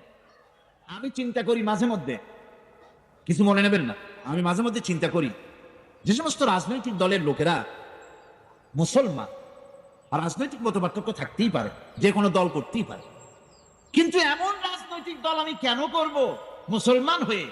সেই রাজনৈতিক দলের মিছিল আর মিটিং এ আল্লাহু আকবার স্লোগান দেওয়া যাবে না। কারণ হচ্ছে, আমি যখন দুনিয়া এসেছিলাম, আপনি যখন দুনিয়া এসেছিলেন, আপনার আমার কানে কি শোনানো হয়েছে? কন্ত আজান শোনানো হয়েছে। দুনিয়া এসে আমি প্রথম কি শুনেছি? আল্লাহু আকবার, এটাই শুনেছি। আজানের প্রথম শব্দ কি? নামাজের প্রথম শব্দ কি? ইকামতের প্রথম শব্দ কি? জানাজা, জীবনের শেষ নামাজ, এটার প্রথম শব্দ কি? এটা শেষ শব্দ কি? তাহলে এর সিগনিফিকেন্সটা কি? এর অর্থটা হচ্ছে, আমার জন্ম থেকে মৃত্যু পর্যন্ত জীবনের সকল ক্ষেত্রে আমাকে বলতে হবে, স্বীকার করতে হবে, মানতে হবে, নিতান্ত গোলামের মতো মানতে হবে আল্লাহু আকবার। আল্লাহর চাইতে শ্রেষ্ঠ কেউ। মুসলমানদের বলবো, এই স্লোগান চালু করো, যে দলে থাকো। নেতাদের বলো, দুনিয়ার সব স্লোগান দিতে পারবো, কিন্তু আল্লাহু আকবার বলতে পারবো না। এটা যদি নিষেধ করা হয়, এমন দলের কপালে আগুন লাগুক। আমি মুসলমান, আমি মুসলমানের সন্তান। মিছিলে মিটিং এ সর্বত্র আমার প্রথম স্লোগান নারায়ে তাকবীর। জোরে কোন নারায়ে তাকবীর। এটাই হচ্ছে।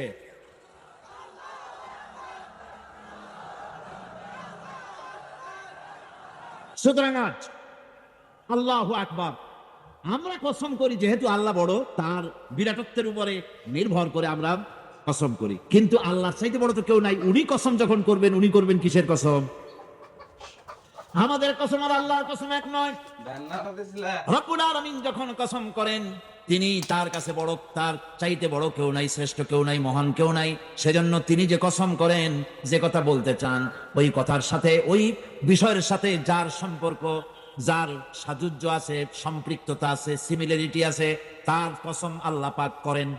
যেহেতু এখানে আল্লাহ রাব্বুল আলামিন মানুষের সফলতা, ব্যর্থতা, মানুষের লাভ আর ক্ষতির কথা বলবেন, সেজন্য আল্লাহ পাক মানুষের জীবনের সাথে, মানুষের সম্পর্ক রয়েছে তার জীবনের, মানুষের সাথে সম্পর্ক রয়েছে সময়ের, মানুষের সঙ্গে সম্পর্ক রয়েছে ইতিহাসের। তাই রব্বুল আলামিন বলেন, ওয়াল আসরি ইন্নাল ইনসানা লাফি খুসর। আমি কসম করি সময়ের, আমি কসম করি ইতিহাসের, আমি কসম করি জীবনের, আমি কসম করি সময়ের। যেহেতু এই জীবন আছে বলে আমরা আছি, জীবন না থাকলে আমরা বাঁচি না। ইতিহাস, ইতিহাসের কসম আল্লাহ করেন, কারণ হলো ইতিহাস মহাকালের সাক্ষী। এই মহাকালের দুষ্কৃতিকারা, তাদের দুষ্কৃতি, যারা তাদের দুষ্কৃত, তাদের দুষ্কৃত কর্ম, যা তারা যে খারাপ কাজ করেছে, সেই খারাপ কাজের ইতিহাস ধারণ করেছে। যারা সুকৃতি করেছে, তাদের সুকর্মগুলি ইতিহাস ধারণ করেছে। ইতিহাস হচ্ছে নীরব সাক্ষী। আল্লাহ বলেন, আমি ওই ইতিহাসের সাক্ষী, আমি জীবনের সাক্ষী, আমি সময়ের সাক্ষী। যেহেতু সময় কারো জন্য বসে থাকে না। সময়ের ব্যাপারে হযরত ইবনে কাইয়্যিম রাহমাতুল্লাহ আলাইহি তিনি বলেছেন, মা মাদা ফিদ দুনিয়া আহলামুন ওয়া মা বাকিয়া মিনহা আমানি। মা মাদা ফিদ দুনিয়া আহলামুন, আমি আমার জীবনের যে অংশ ফেলে এসেছি, এটা আমার স্বপ্ন। ওয়া মা বাকিয়া মিনহা আমানি, আর যেটা আমার সামনে জীবন বাকি আছে, ওটা হচ্ছে আমার আকাঙ্ক্ষা। ওয়াল ওয়াক্তু বাইনাহুমা দায়ুন, আর এর মাঝখান থেকে সময় চলে যাচ্ছে। সময় আমার জন্য বসে নেই, সময় চলে যাচ্ছে। এই পৃথিবীতে আসার পর আমাদের হায়াত তো বাড়ছে না, বরং হায়াত প্রতি মুহূর্তে কি হচ্ছে? লোকেরা বলে হায়াত বাড়ে, হায়াত তো বাড়ে না। হায়াত কি হয়? জন্মের পরের থেকে আমার জন্য রিজার্ভ আছে যতটুকু, 50 বছর বাঁচবো, 60 বছর বাঁচবো, যতটুকু হায়াত আমার জন্য নির্ধারিত করা আছে, নির্ধারণ করা আছে, প্রতিদিন একদিন একদিন করে কমে যেতেছে। এজন্য আমি বলি, আমার বাড়িতে যে ঘড়িটা আছে, এই ঘড়িটা বেলা 1টার সময় ঢং করে একটা আওয়াজ দেয়, শ্রোতাকে শুনিয়ে দেয়, বাড়িওয়ালা তোমার জীবনের মূল্যবান হায়াত থেকে 1 ঘন্টা কমাইয়া দিলাম। 2টার সময় 2টা ঘন্টা লাগায় শোনায় দিল, বান্দারে তোমার জীবনের মূল্যবান সময় থেকে 2টি ঘন্টা কমে গেল। এমনি করে দিন গেল, মাস গেল, বছর গেল, আমাদের হুঁশ হলো না। সময় চলে গেল তাস খেলে খেলে, সময় চলে গেল আমাদের খেলাধুলা করে, শয়তানি বদমাশি করে। সময় কতটুকুন পেলাম? কিয়ামতের দিন, বিচারের দিনটা যেটা হবে, আল্লাহ রাব্বুল আলামিন বলেন বিচারের দিনটাই লম্বা হবে 50 আলফা সানা মিম্মা তাউদ্দুন। বিচারের দিনটা লম্বা হবে কত বছর? 50,000 বছর। কত বছর? দুনিয়ায় যেভাবে তুমি হিসাব করো, দুনিয়ার গণনা অনুযায়ী হাসরের বিচারের দিনটা হবে 50,000 বছরের মতো লম্বা। এক কিতাবে দেখেছি, তিনি লিখেছেন হিসাব করে কিয়ামতের ওই দিনটার হিসাবে 50,000 বছর একটা দিন লম্বা। ওই হিসাবে পৃথিবীতে যারা 60 বছর বাঁচলো, সেজন্য আখেরাতে 2 মিনিট দুনিয়ায় বাঁচলো। চিন্তা করেছে? মাত্র 2 মিনিট। 60 বছর যারা হায়াত পেল, 2 মিনিট বাঁচলো। এই 2 মিনিটের জন্য কত হাঙ্গামা, কত মারধর, কত সন্ত্রাস, ক্ষমতার জন্য লড়াই, হেন করেঙ্গে ত্যান করেঙ্গে, লাঠি কে আন্দার মুগুর ভরেঙ্গে। এইখানে যদি 1005 বল্লা, ভীমরুল, ভাউয়া ব্যাগ যদি ছাড়িয়ে দেওয়া হয় মাহফিলের মধ্যে, এই সকল ক্ষমতার উৎস দৌড়ে কুল পাবে না, কোন দিকে যাবে? ঠিক কিনা কর? এই সকল ক্ষমতার উৎসরা নাক ভরা ময়লা, পেট ভরা ময়লা, সাহসের অবস্থায় বাতিশিয়ালে ডাক মারলে চিতয়ে পড়ে যায়, বাঘের ডাক শুনলে হাত ফেল করে। এগুলো সকল ক্ষমতার উৎস। নাউযুবিল্লাহ মিন যালিক। এই কথা বলা শিরক, এই কথা বিশ্বাস করা কবিরা গুনাহ, হারাম। যেহেতু আল্লাহ পাক পরিষ্কার করে বলেছেন আন্নাল কুওয়াতা লিল্লাহি জামিআ, সকল ক্ষমতার উৎস কেবলমাত্র কে? সিল্লায় বলেন, হাত উঁচু করে বলেন, সকল ক্ষমতার উৎস কেবলমাত্র আল্লাহ সুবহানাহু ওয়া তাআলা। সুতরাং তিনি এই পৃথিবীতে যারা 60 বছর বয়স পাইল, আখেরাতের ওই হিসাবে সেই পৃথিবীতে বাঁচত মাত্র 2 মিনিট। সেই 2 মিনিট সময় নিয়ে এত বাপবাড়ির ঠেলায় অস্থির। আমার বন্ধুগণ, সময় চলে যাচ্ছে স্রোতের মতো করে, কারোর জন্য সময় অপেক্ষা করতেছে না। আমাদের মৃত্যু প্রতি মুহূর্তে কাছে চলে আসতেছে। এই জন্য শায়ের বলেছেন, আগাহ আপনি মৌত সে কোই বাশার নেহি, আগাহ আপনি মৌত সে কোই বাশার নেহি, সামা সো বরস কে হ্যাঁ পল কি খবর নেহি। মৃত্যু সম্পর্কে আমাদের কারো জানা নাই, যে কোনো মুহূর্তে মৃত্যু আমাদের কাছে এসে যেতে পারে। মৃত্যু সম্পর্কে কিছুই জানা নাই, অথচ প্রতি মুহূর্তে আমরা মৃত্যুর দিকে গিয়ে চলছি। মাল সামান 100 বছর কি ধরে খাবো তাও জমা করে রেখেছি, কিন্তু এক মুহূর্তের খবর নাই। মাহফিলে এসেছি, বাড়ি যেতে পারবো নিশ্চয়তা নাই। আছে? বলেন আছে? আপনি বাড়ি যাও ভালো, বসেছেন, দাঁড়াতে পারবেন, এই নিশ্চয়তা আছে? নাই। সুতরাং যে সময়ের উপরে কসম করে, মূলত সময়ের অপরিসীম গুরুত্ব সম্পর্কে আল্লাহ পাক মানুষকে বুঝাই দিতেছেন। সময়ের দাম দাও। আমাদের সময় চলে যায় গান শুনতে শুনতে, আশ্চর্য মলম বিক্রি করা দেখতে দেখতে, তাস পাশা খেলতে খেলতে সময় চলে যায়, কেউ খেয়াল করে না। সময় বলতে অতীত কালও হতে পারে, আবার বর্তমানও হতে পারে। আর বর্তমান কাল কোনো কালই না। বর্তমান কাল কোনো কাল নয়। প্রতি মুহূর্তে ভবিষ্যৎ এসে বর্তমান হয়, আর প্রতি মুহূর্তে বর্তমান কি হয়? অতীত হয়ে যায়। বর্তমান কাল বলে কোনো কাল নেই, প্রতি মুহূর্তে অতীত হয়ে যাচ্ছে। এই যে আমি মাহফিলে বসছিলাম প্রথম এসে, ওইটা কি এখনো বর্তমান আছে? এই যে বর্তমান কথা বলছি, এটা অতীত হয়ে যাচ্ছে। সুতরাং বর্তমান কাল নাই। আল্লাহ পাক আল আসরে সময়ের কসম করে বলছেন। যদি আমরা চিন্তা ভাবনা করি, তাহলে আমরা লক্ষ্য করব আমাদের আসল মূলধন সময়। আসল মূলধন কি? জীবনের আসল মূলধন কি? সময়। ইমাম রাজি রহমতুল্লাহ আলাইহি এই পর্যায়ে এক বুজুর্গের ব্যক্তির কথা তিনি আলোচনা করেছেন। তিনি বলেছেন যে একটা লোক, তিনি সূরা আল আসর এর ব্যাখ্যা তিনি বুঝতেছিলেন। ব্যাখ্যা এই মাথার মধ্যে ঘুরপাক খাচ্ছিল এর ব্যাখ্যা। একবার তিনি বাজারে ঢুকলেন, তারপরে তিনি শুনতে পেলেন বাজারের এক প্রান্ত থেকে একজন চিল্লায় বলতেছে, সেই ব্যক্তির উপরে রহম করো যার পুঁজি গলে যায়, সেই ব্যক্তির উপরে রহম করো যার পুঁজি গলে যায়। উনি চিন্তা করলেন পুঁজি এবার বলে কেন? উনি দৌড়ে গেলেন, যায় দেখেন যে যে ব্যাটা চিল্লাচ্ছে সে হচ্ছে বরফ বিক্রেতা। কি বিক্রেতা? বরফ আইস। এখন এই বরফ বিক্রেতা সে চিল্লায় বলতেছে, সেই ব্যক্তির পরে রহম করো যার পুঁজি কি গলে যায়। সূর্যের তাপ আসছে আর বরফ গলে যাচ্ছে। সে বোঝাতে চাচ্ছে যে আমার এই বরফটা জমাট থাকা অবস্থায় তোমরা কেউ কেনো, যেহেতু আমার পুঁজি তো এর মধ্যে আমি ইনভেস্ট করেছি। এটা যদি পানি হয়ে যায় তো পানি তো কেউ কিনবে না, এটা তো যেখানে সেখানে পাওয়া যায়। বরফ পাওয়া যায় না বলি তো আমি বরফ কিনে আনছি। তোমরা আমার প্রতি দয়া করো, তাড়াতাড়ি করে বরফটা কিনে নিয়ে যাও। ইমাম রাজি রহমতুল্লাহ আলাইহি বলেন, বুজুর্গ ব্যক্তি চিৎকার মেরে বললেন, আল্লাহু আকবার। আমি কিন্তু এই বরফ বিক্রেতার ঘোষণার মধ্য দিয়ে সূরা ওয়াল আসরের তাফসীর আমি বুঝে ফেলেছি। তার মানে হলো, বরফ বিক্রেতা যেভাবে বলতেছে, সেই ব্যক্তির উপরে রহম করো যারা পুঁজি গলে যায়। আমারও তো একটা পুঁজি আছে, ওই পুঁজির নাম হায়াত। প্রতি মুহূর্তে আমার পুঁজি তো গলে যেতেছে, আমার পুঁজি তো গলে যায়, প্রতি মুহূর্তে কমে যেতেছে। আরে এই পুঁজি যে গলে গেল, ধরে রাখতে পারলাম না, এই জন্য কিছুই তো করতে পারি নাই। সূরা ওয়াল আসরের ভিতরে মানুষের আয়ুষ্কাল দেওয়া হয়েছে, বরফ গলে যাওয়ার মতো দ্রুত সে আয়ু কমে যাচ্ছে। একে যদি নষ্ট করে ফেলা হয়, ভুল কাজে ব্যয় করা হয়, সেটাই হচ্ছে মানুষের মূল ক্ষতি। মানুষের মূল ক্ষতি, ব্যবসায় ক্ষতিগ্রস্ত হয়েছে, এটা মূল ক্ষতি নয়। স্বাস্থ্য হারাইছে, মূল ক্ষতি নয়। রাজনীতিতে ব্যর্থ হয়েছে, মূল ক্ষতি নয়।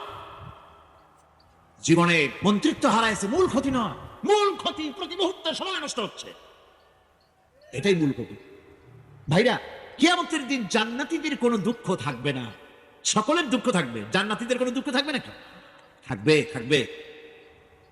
জান্নাতীদের মনের মধ্যে একটা দুঃখই থাকবে। ভালো করে শুনুন, জান্নাতীদের মনের মধ্যে একটা দুঃখই হবে।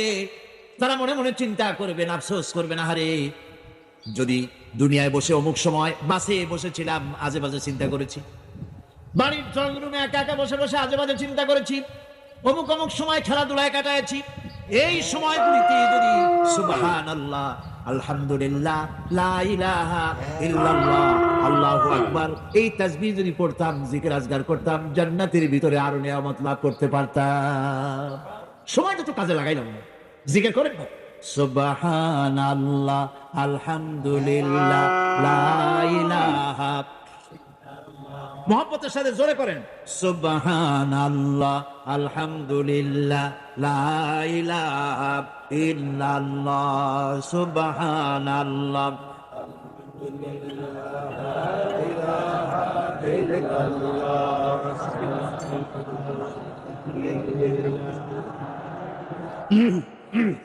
লা ইলাহা ইল্লাল্লাহ, মুহাম্মাদুর রাসূলুল্লাহ। সময়কে কাজে লাগান, তেলাওয়াতের মাধ্যমে, ভালো কাজের মাধ্যমে, জিকিরের মাধ্যমে, উপদেশের মাধ্যমে, মানুষের সত্য মুমিনের সত্য দিছ। ওয়াকুলু লিন-নাসি হুসনা, মানুষের সঙ্গে ভালো ভালো কথা কও, মানুষের সঙ্গে হাসি মুখে কথা কও। একজনের সাথে হাসি মুখে কথা বললে আপনার একটা সদকা দেওয়ার মতো সমান সওয়াব আমলনামায় লেখা হয়ে গেল। ভালো ভালো কাম করো।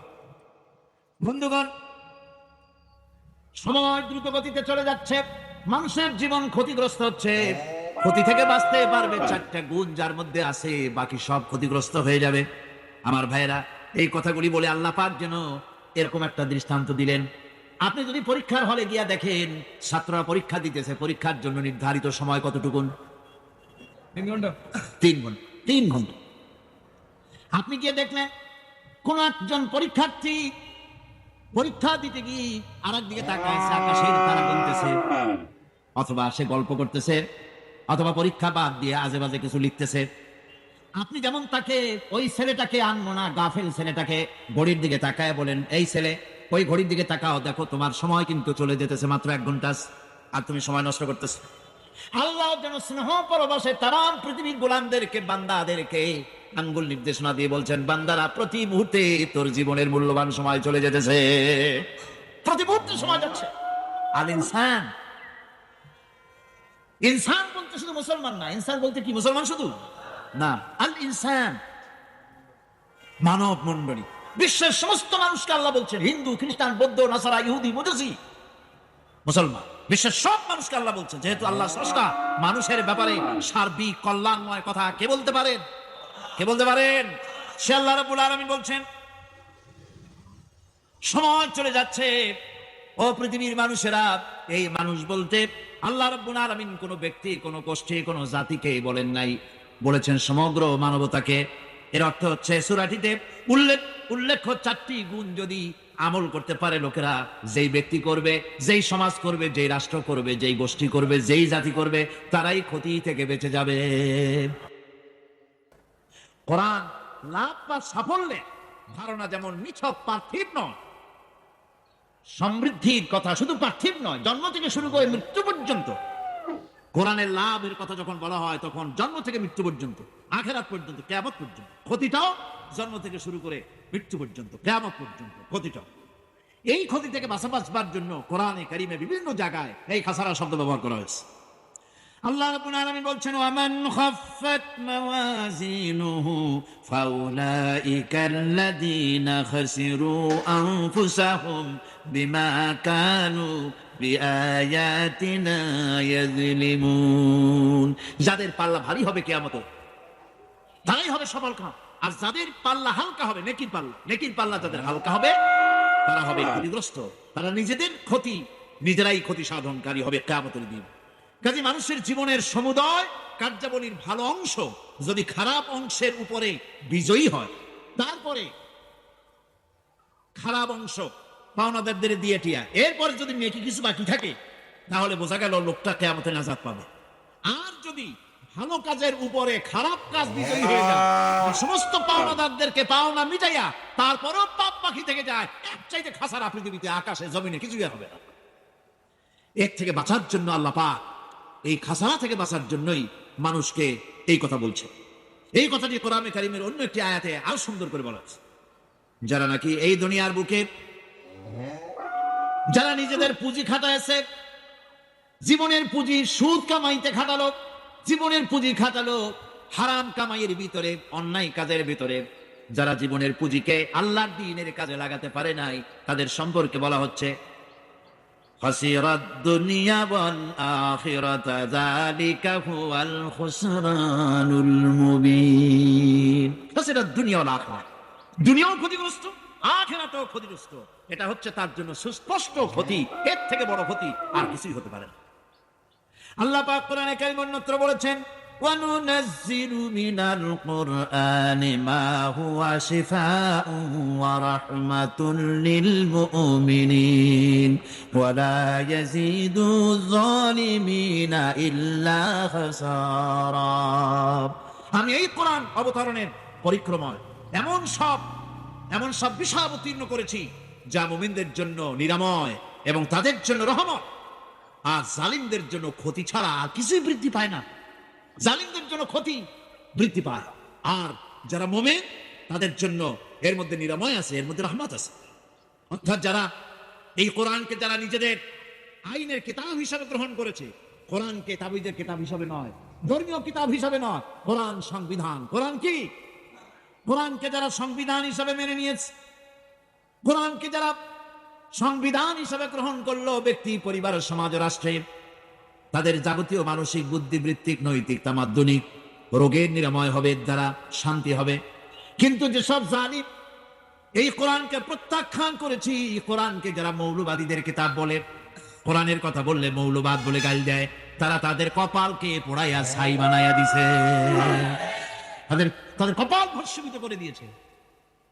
আমার দেশে, এই দেশটা কি মুসলমান বেশি না অন্য জাতি বেশি? কোন জোরে কোন? মুসলমান সবচেয়ে। খুব লক্ষ্য করে শোনেন, এই দেশে সবচেয়ে মুসলমান বেশি, ইন্দোনেশিয়ার পরে। পৃথিবীর দ্বিতীয় বৃহত্তম মুসলিম দেশ হলো কোনটা? বাংলাদেশ। এই দেশে ইসলামরে যত গালি দেওয়া হয়েছে, কোরআনকে যত গালি দেওয়া হয়েছে, আলেমদেরকে যত গালি দেওয়া হয়েছে, রাসূলুল্লাহকে যত গালি দেওয়া হয়েছে, ইসলামী আদর্শকে যত গালি দেওয়া হয়েছে, পৃথিবীতে কোন দেশে এইভাবে ইসলামকে গালি দেওয়া কোথাও হয় না। এমনকি আমেরিকার মতো দেশে, ইংল্যান্ডের মতো দেশেও কোরআনের বিরুদ্ধে এত কথা কেউ বলতে সাহস পাবে না, ইসলামের বিরুদ্ধে কথা বলতে সাহস পাবে না, যেহেতু মুসলমানেরা সেখানে পাল্টা আক্রমণ করবে। আজ আমার দেশে মুসলমানের ঘরের সন্তান হইয়া ইসলামের বিরুদ্ধে তারা বক্তব্য রাখে। মৌলবাদ জিকির উঠে গেছে। বিল ক্লিন্টনরা, আমেরিকার প্রেসিডেন্টরা যখন শপথ নেন, প্রেসিডেন্ট হিসেবে ওথ নেন, বাইবেলের উপরে হাত রাখেন আর বলেন, এই মহাগ্রন্থকে স্পর্শ করে শপথ নিচ্ছি, আমি আমার চিন্তা চেতনা, আমার মেধা, আমার প্রজ্ঞা, সবটা আমার জাতি, আমার দেশকে উন্নয়নের জন্য, এর সমৃদ্ধির জন্য, এর সংরক্ষণের জন্য আমি আমার জীবনকে উৎসর্গ করব। বাইবেলের উপরে স্পর্শ করে এই শপথ তারা নেন। আমার দেশের প্রেসিডেন্ট, প্রধানমন্ত্রী শপথ নেওয়ার সময় কোরআন শরীফের উপরে হাত রাখে যদি, তাহলে বলা হবে বেচারা মৌলবাদী হয়ে গেছে। এটা করা যাবে না। আর যদি কেউ করে সামান্য কিছু, কোরআন না, যদি তসবিহ আসে তাহলে বুঝতে হবে জাতির সাথে একটা প্রতারণা ছাড়া কিছুই। কাজী ধর্মের প্রতি আকর্ষণ একটা ভিন্ন জিনিস, সেই জিনিসকে ছেড়ে যারা দেয় তারাই ক্ষতিগ্রস্ত হয়, আর যারা ধরে রাখে তারা দুনিয়ায় ক্ষতিগ্রস্ত হয় না। আল্লাহ পাক এখানে রাসূল করিম সাল্লাল্লাহু আলাইহি ওয়াসাল্লামের একটি হাদিস প্রণিধানযোগ্য কোরআনের ব্যাপার। হুজুর বলেছেন, আল কোরআন হুজ্জাতুন লাকা ওয়া আলাইক। এই কোরআন হয় তোমার পক্ষের সাক্ষী, না হয় এই কোরআন তোমার বিপক্ষের সাক্ষী। কিয়ামতে এই কোরআন হয় তোমার পক্ষে কাজ করবে, নতুবা এই কোরআন তোমার বিপক্ষে কাজ করবে। দুই অবস্থা থেকে খালি হবে না, হয় কোরআন তোমার পক্ষে সাক্ষী দেবে, না হয় আমরা কি চাই? কিয়ামতে কি চাই? বলেন কি চাই? কোরআনের পক্ষে যদি আমরা সাক্ষী চাই তাহলে এই কোরআনের পক্ষে আমাদেরকে কাজ করতে হবে। এছাড়া আমাদের নাজাতের কোনো পথ নাই। আমাদের মুক্তির পথ হচ্ছে কোরআন কেন্দ্রিক, রাসূলুল্লাহ হাদিস কেন্দ্রিক। এর বাইরে আমাদের সমস্ত পুঁজি নষ্ট হয়ে যাবে। আমাদেরকে পৃথিবীতে টিকে থাকতে হলে কোরআনের উপর ভিত্তি করে আমাদেরকে বাঁচতে হবে, টিকতে হবে। কোরআনে কারিমে আল্লাহ রাব্বুল আলামিন অন্যত্র বলেছেন, কুল ইন্নাল খাসিরিনাল্লাযীনা খাসিরু আনফুসাহুম ওয়া আহলিহিম ইয়াওমাল কিয়ামাহ আলা যালিকা হুয়াল খুসরানুল মুবিন। বলো, প্রকৃত দেউলিয়া তারাই যারা কিয়ামতের দিন নিজেকে, নিজের পরিবার পরিবর্গকে এই ক্ষতির দিকে যারা ঠেলে দেবে। ভালো করে শুনে নাও, এটি হচ্ছে সুস্পষ্ট ক্ষতি, সুস্পষ্ট দেউলিয়াপনা। তার মানে হলো মানুষ এই পৃথিবীতে তার জীবন, তার চিন্তা, তার জ্ঞান, তার বুদ্ধি, তার প্রজ্ঞা, তার শরীর, তার শক্তি, তার যোগ্যতা, তার মেধা যদি অন্যায় কাজে ব্যয় করে, আল্লাহ নাই এই চিন্তা করে বসলে, এর উপরে সে আন্দোলন চালালো। অনেক হয় ইলাহা নাই অথবা অনেক ইলাহা আছে, এগুলোর উপরে কথা বললো, বুদ্ধিজীবী হয়ে, সাহিত্যিক হয়ে ইসলামের বিরুদ্ধে লেখলো। আমার দেশের একজন বুদ্ধিজীবী তো সেদিন বলেই বসলেন, হতে পারতেন যদি মালাউন, ওই বেটার নাম মুসলমান, সে একটা মুসলমানের সন্তান, আমি ওটার নাম নিব না, একটা বুড়া মুসলমান, মুসলমান নামের কলঙ্ক, রণেশ দাশগুপ্ত বলল।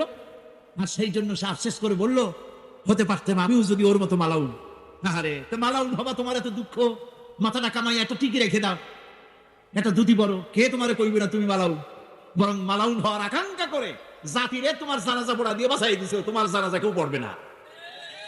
তো যারা সাহিত্যিক হয়ে, বুদ্ধিজীবী হয়ে, কবি হয়ে গোটা জাতিকে বিভ্রান্ত করে, কিয়ামতের দিন সে নিজে, তার সন্তান সন্ততি আর যত লোককে বিভ্রান্ত করেছে সকলকে নিয়ে কিয়ামতে ক্ষতিগ্রস্ত হবে। আর এটাই হচ্ছে সবচেয়ে বড় ক্ষতি। এই ক্ষতি থেকে বাঁচার জন্য আল্লাহ রাব্বুল আলামিন কোরআনে কারীমের মধ্যে বলেছেন, ওয়াল নাসরি ইন্নাল ইনসানা লাফি খুসর। পড়েন সবাই, ওয়াল নাসরি ইন্নাল ইনসানা লাফি খুসর। মানুষের, সমগ্র মানুষের জীবন ক্ষতিগ্রস্ত। কে বলতেছেন? গা শিউরে ওঠার কথা না, গা শিউরে ওঠে। আল্লাহ বলতেছেন ক্ষতিগ্রস্ত ব্যক্তি। আপনি যতই মনে করেন আপনার মিল আছে, কল আছে, কারখানা আছে, মন্ত্রী, টাকা পয়সা আছে, প্রেসিডেন্ট হয়েছেন, প্রধানমন্ত্রী হয়েছেন, আপনার জীবন সফল হয়েছে, আল্লাহ বলেন না, জীবন ব্যর্থ, জীবন বিফল, জীবন ক্ষতিগ্রস্ত। তামাম পৃথিবী, সমস্ত মানুষ ক্ষতিগ্রস্ত, ব্যর্থ। চারটা কাজ করলে সফল হবে। কয়টা কাজ? জোরে বলেন, কয়টা কাজ? ইল্লাল্লাযীনা আমানু ওয়া আমিলুস সালিহাতি ওয়া তাওয়াসাউ বিল হাক্কি ওয়া তাওয়াসাউ বিস সাবর। চারটা কাজ করলে জীবন হবে সফল। আমরা কি জীবন ক্ষতি করতে চাই, না জীবনের সফলতা চাই? চিল্লায় বলেন, কি চাই? সেই সফলতার কথা আমি আগামীকাল আপনাদের সামনে আলোচনা করব ইনশাআল্লাহ।